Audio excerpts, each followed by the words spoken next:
తెలిసితే మోక్షము తెలియకున్న బంధము.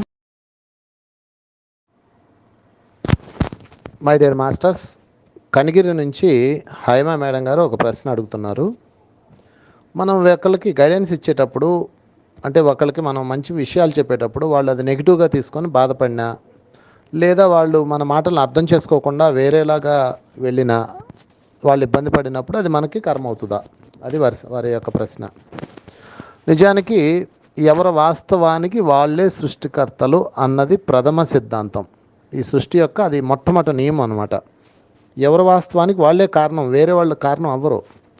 అంటే మీ మాటలు విని బాగుపడ్డా, మీ మాటలు విని ఫెయిల్ అయినా దానికి వాళ్ళే కారణం అవుతారు.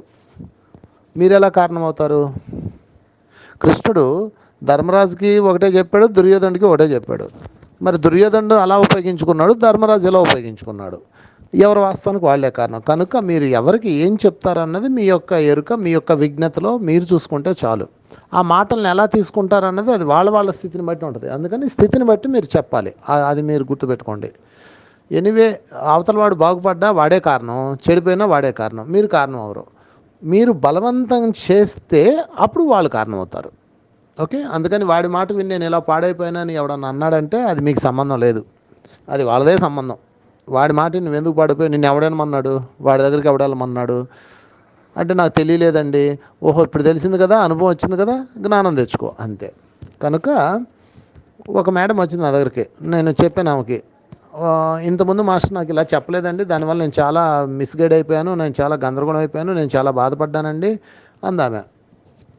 ఆయన చాలా తప్పు చేశాడని ఆయనగా తప్పు చేసింది, నువ్వే తప్పు చేసావు అన్నాను. అదేంటండి, ఆయన అలా చెప్పబట్టే కదా నేను అలా విన్నానంటే, ఆయన చెప్తాడు నువ్వెందుకు వినాలా, నీకు విచక్షణ లేదా? కనుక భగవంతుడు ప్రతి ఒక్కరికి విచక్షణ అన్న ఖడ్గాన్ని ఇచ్చాడు. కాబట్టి ఎవరు మరొకరి మీద నేరం మోపే హక్కు ఎవరికి లేదు. ఒకవేళ బలవంతం అయితే, అంటే వాళ్ళ మీద హింస చేస్తే అది మళ్ళీ ప్రకృతి కంట్రోల్ చేస్తుంది, అది కర్మ అవుతుంది మళ్ళీ. కనుక మీ మాటలో మీకు నచ్చినట్టు చెప్తారు, మీకు తెలిసింది చెప్తారు, వాళ్ళు వినాలా వద్దా అన్నది వాళ్ళ విచక్షణతో నిర్ణయం తీసుకోవాలి.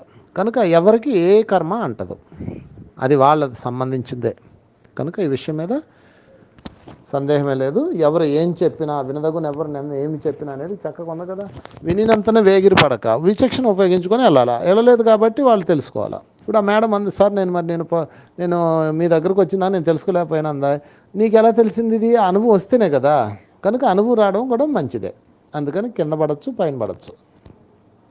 ఎనీవే, ఎవడ కర్మ వాడిదే, ఎవడి గోల వాడిదే. అయితే మనం అవేర్నెస్తో ఉండి వాళ్ళని గైడ్ చేస్తూ ఉండాలి. అది మన బాధ్యత. That's all.